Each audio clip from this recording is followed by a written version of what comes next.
Welcome to another episode of Keeping It Real, the largest podcast made by real estate agents and for real estate agents. My name is DJ Paris. I'm your guide and host through the show. And today, once again, is our monthly series called Learn with a Lender with Joel Schaub from Guaranteed Rate. Now, Joel is a vice president of lending at Guaranteed Rate. He's been doing loans at a high level since 2003. He got to that level because of what he does specifically for agents, which is that he gives back part of his commission to the buyer on every transaction. Now, last year alone, Joel gave back over $300,000 in closing costs to buyers who worked with him. And that puts Joel's volume in the top 1/10 of 1% of all loan officers nationwide. In fact, out of 400,000 lenders in the country, Joel is currently ranked number 137. Last year, I deleted Joel's numbers from last year by mistake, but he did an incredible amount of production last year. But this year, he has closed already 137 transactions for just shy of just under $60 million in loans. If you're ever looking for a loan officer, we could not more highly recommend Joel. He's the very best we've ever worked with. Joel can be reached at his email, which is joel@rate.com, JOEL at rate.com, or you can shoot him a text message or call him at 773-654-2049. Let's say hello to the biggest Cubs fan I know. Hey, Joel. DJ, thanks so much for having me on again. And now we feel like summer's in full effect, and I'm really excited to be sharing kind of what's going on behind the scenes in mortgages so that the listeners can either close one more transaction on the buy side or maybe get one more listing. And it's always my favorite time of the month when we connect together. Me too. And, this is a time when it seems like there's a lot of activity in the market. And the two major grumbles or complaints that I hear is low inventory and rates not being where we would like them to be. So I'm curious to sort of get your take on what's going on today in the market and how agents can take advantage of any opportunities that you see. And the third grumble, right? It's just my stomach before I have breakfast, right? It's got to be the third one. It's rates Yeah. is one, right? Lack of inventory, and then maybe the days where I skip breakfast. But no, DJ, you're exactly right. I feel that it's strange that these rates being as high as they are, just below 7% right now, haven't scared off buyers in the sense that we're seeing 2 out of 3 homes go into multiple offers. You know what I mean? It's amazing. And so when you have these properties that are actually hot and they come on the market, uh, there's multiple offers on these. And it seems like it's the dichotomy, right? There's properties that sit and they're listed incorrectly, or they're the ones that are priced correctly. And buyers are still saying, I'm going to pay you 20 grand more than the listing price, 30 grand. And with rates being this high, it's not the way it should be, but there's a major lack of inventory in all the major metropolitan markets. Well, and this is an opportunity for realtors to understand and communicate to their buyers in particular that, sitting on the sideline is fine if you're willing to lose a property, but with restricted inventory and the fact that there is multiple offer situations going on at, the high sixes in the lending rates, um, I think realtors have to readjust their own expectations and make sure that when they communicate to clients that they're saying, yeah, I know that seems like a high number for an interest rate, but going back to something you always say about dating the rate, marrying the home, and understanding that, yeah, we may pay a slight premium, maybe we're paying over asking, or maybe we're paying a higher interest rate because of where rates are currently, but we're going to be able to adjust that interest rate down most likely when rates do in fact come back. But I don't think this is a time to sit on the sidelines because there's just not that much inventory out there. And the ones that are jumping in, what we really need to do is design offers that are going to win, right? How many agents out there listening are submitting offers and we're losing, right? We don't want to lose. If we're going to go try to help our clients, we want to win offers, and we don't want to be the one that is always coming in with the highest offer, all right? So I wanted to just share 2 strategies that we can do right now when we hear that dreaded, I'm calling for the highest and best, right? It seems like agents are doing that the day they put it on the market. They're saying, okay, here's an offer. And the agent comes back and says, we're looking for highest and best. So It's the second word. It's the best, right? So I don't always want my clients winning by being the highest. I want to go in and say that we're better than the other offers. And one of the ways that we do that is the strength of the pre-approval letter, right? Having the financing look as strong as possible is going to help you win here. Are we going to be able to compete with a cash offer? Probably not, right? But I just had one last week where we were not the top offer. We were really strong on the financing, and the highest cash offer was about 10 grand less than ours. So we won, even though we weren't the highest financed offer. We were better than the cash offer, and it's because we showed a strong down payment, the property address on the pre-approval letter. In other words, we were buttoned up.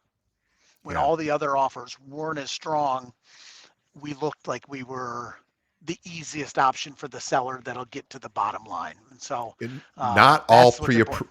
not all pre-approval letters are created equal, right? Like Yeah, it's important to if you're working with a lender and they're going to be putting out pre-approval letters, you do want the actual address of the property on the letter. That's a significant thing because of course that communicates a message to the seller. the seller actually called because they do. Good sellers do. If you're listening, you know you call. And the other bank had a stale letter from over 4 weeks ago. It had an old rate. They weren't convinced that the buyers had even been in contact with the bank recently, where our letter had 2 days date. It had the property address. It was all specific, and it encouraged the listing agent to actually reach out to me if they had any questions to make sure this deal went through. So working with a lender that'll do that, and you guys have mortgage partners right now that are just dying to help you. So make sure that when you're submitting your offer, you're calling back that mortgage professional that you're working with and having them put today's date on the letter, having them put the property address so that you can put together a nice package with a bow on top that looks better than every other offer. And I'm telling you, that is better than coming in 50 grand over with a stale letter that doesn't really match up. Okay. Yeah, because if it's a stale letter and it doesn't look to be specific to the property or current, then you have to investigate. Now the seller has to do homework, and now they have to reach back out and go, is this current? Is this the right rate? Is this still valid? And you never want a seller, especially in a multiple offer situation, to have to do extra work because you and your lender didn't have an updated sheet.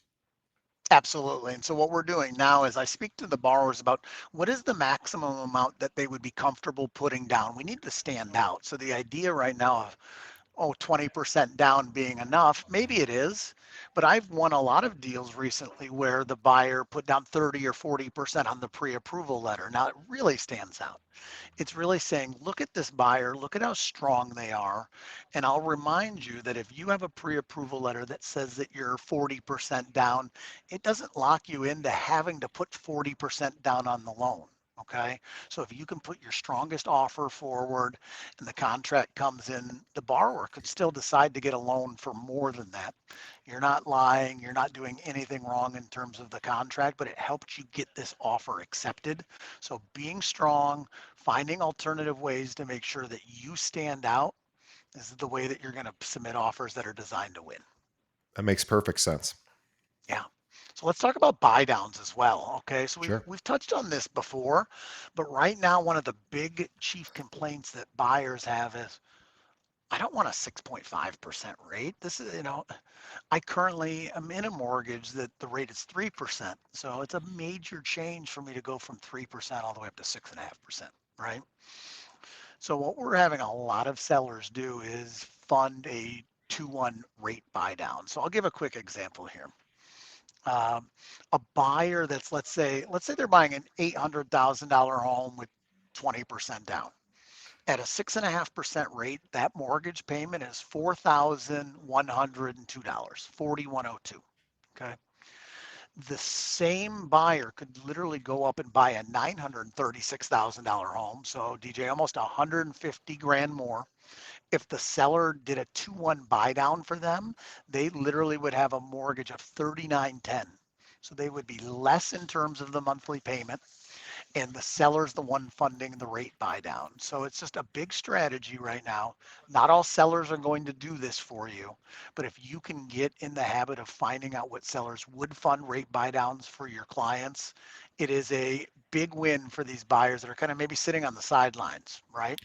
How would you encourage a seller to explore the buy down option? Well, it's all about net dollars to the seller, right? There's no magic in this right now. So if a net buy down on that scenario for that $936,000 purchase ended up being about 18 grand in credits that the seller needed to pay, and that would be about a little over 2% of the purchase price. In these hot multiple offer situations, you're probably not going to win. If you come in and submit an offer that needs a seller funded buy down, they'll probably laugh at you. They'll say, why would I want to go with this when I have three other offers that aren't being complex?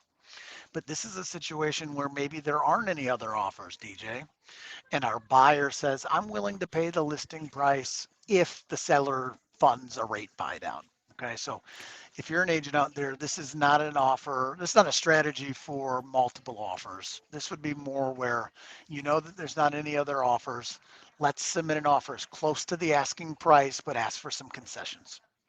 Yeah, that makes sense, and that's a good thing to realize. If anyone out there who is dealing with listings that are sitting and are not getting enough attention from buyers, this is a great strategy to start talking to buyers. Sorry, start talking to sellers about to present that option to a buyer. This idea that we can help you with this uncomfortable mortgage payment basically for the next year or two.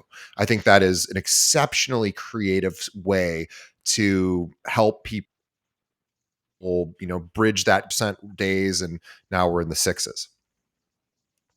And so the strategy here is instead of just taking 18 grand off the price, because if the client was able to get an 18 grand credit to fund the buy down, DJ, they would have also been able to pay 18 grand less for the home, right?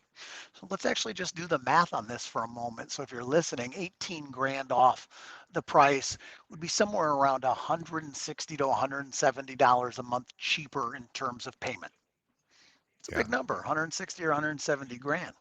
But if you actually took that 18 grand and used the temporary rate buy down strategy, in year number one, the rate going from 6.5 down to 4.5 saves the client 910 bucks.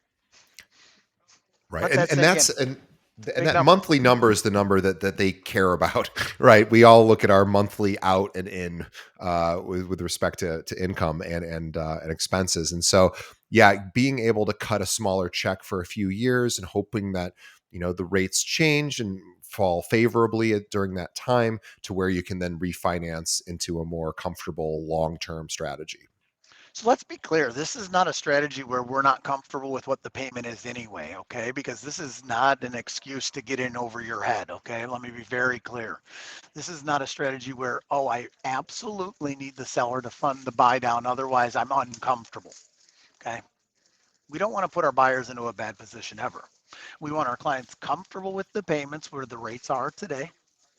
We want to see if the seller wants to fund a buy down instead of taking a price reduction. And if so, it's hundreds of dollars in the client's favor in terms of a monthly payment.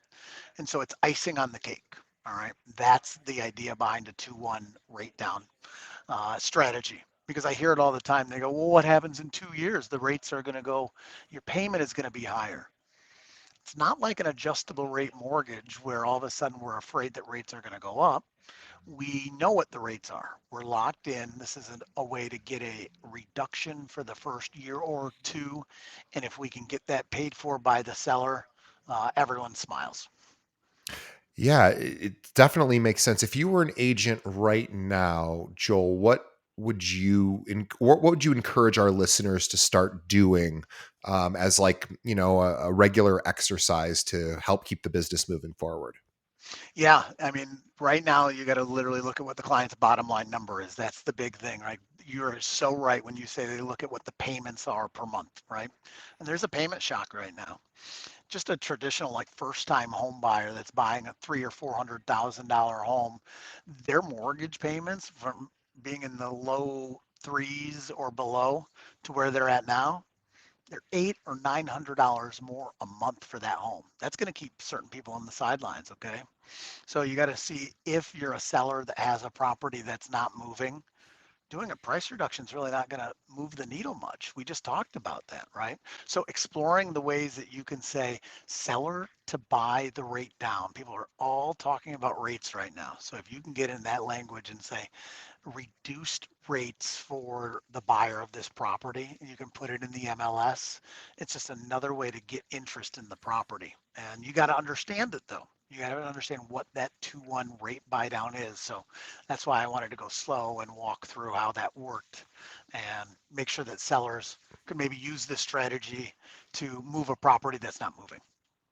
Yeah, I also think too, like it's an interesting time to reach out to homeowners and to talk about the lack of inventory in the market because being that we are seeing multiple offers, it's a heck of a good time to consider listing a property. It's a difficult time finding a new property. So there's push and pull to all of this, but a good loan officer can sit down with a current homeowner and say, well, let's figure out with your realtor what we think we can get for this property based on current market trends. And then let's figure out based on rates and availability of inventory what our next move is, our next buy side transaction is. And it might make sense because, again, it's just one of those things where you have to kind of run the numbers, but this is where you really need a really dedicated loan officer who's able to sort of crunch those numbers to see, hey, it is a good time to actually list the property, even though we're in high interest rates, low inventory. You're going to get more for your sale. It's going to even out possibly on the buy side in the future. And then maybe you can even find a buy down situation if the seller is willing to do that too. But I guess the point is that it's we need to be very careful not to just say rates are high, inventory's low.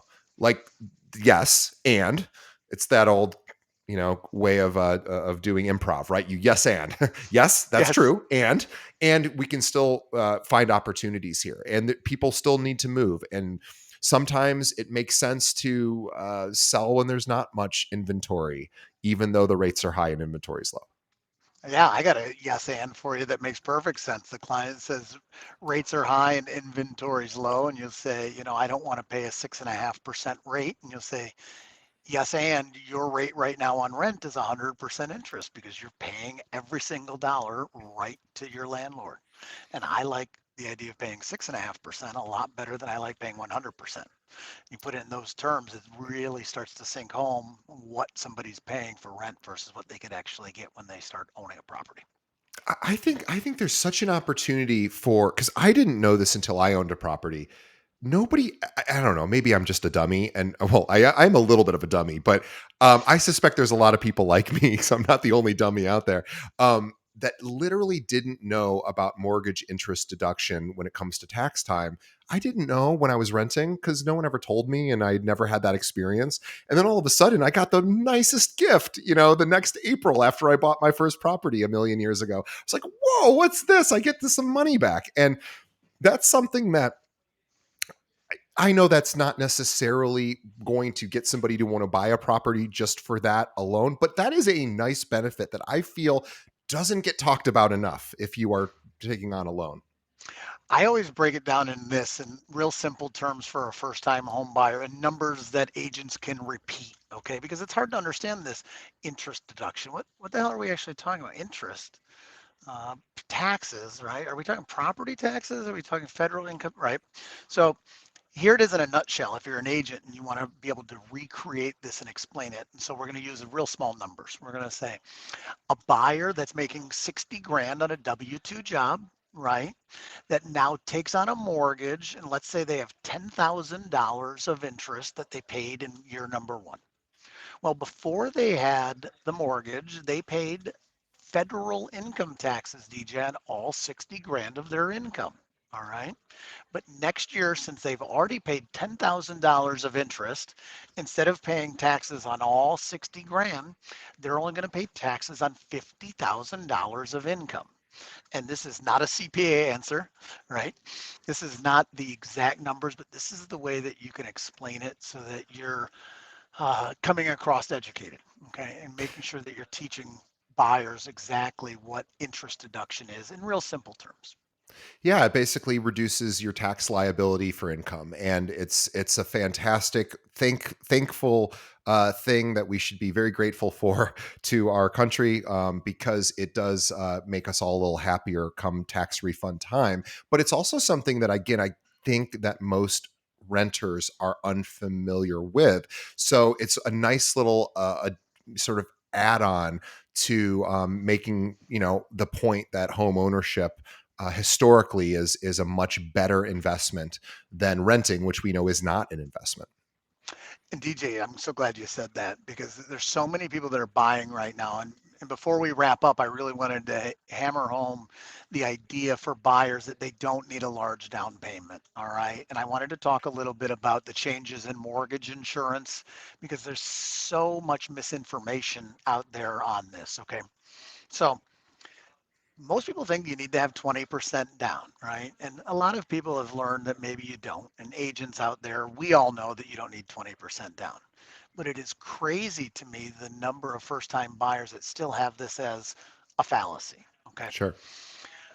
The next fallacy is that if you don't put 20% down, let's say we are a first time home buyer doing a $300,000 purchase and we're going to put 15 grand down. These are my favorite kind of buyers. They're going to buy, they don't need anywhere near 20% down, and they're always shocked to find out how low their mortgage insurance is because the online calculators overestimate this Sure. like crazy. A mortgage insurance for a $300,000 place with only 5% down might be 70 or $80. Okay. But everyone and their mother, everyone and their brother remembers when mortgage insurance was $300 or $400 a month, and so they're hearing two different things. You got to put 20% down because the mortgage insurance is too high. And it's really truly not the case. Mortgage insurance rates have continued to go down. There's a lot less volatility with people defaulting. And when there's less defaults on mortgages because values are going up, the rates are lower. And so you would be hard pressed to find a mortgage insurance that costs $300 or $400. So it's a really good thing to sit down and talk to your mortgage guy that you're usually working with and have an understanding of how much mortgage insurance is for the price point that you're at in your market so that you can speak intelligently to buyers because that objection will come up, DJ. An agent will There say, is yeah, there there's is a a lot of there is a discrepancy. You're right. There is a psychological hurdle to accepting privatized mortgage insurance, and I know when I got my first condo, I couldn't afford to put 20% down, and this was back in 2005 or six, and so I did have to pay PMI, and I remember there was a little bit of like, oh, I'm doing this wrong. I'm doing something wrong because my LO at the time, my loan officer was not particularly skilled at like walking me through like, Yeah. no, don't worry, it's no big deal, and it really was no big deal even back then.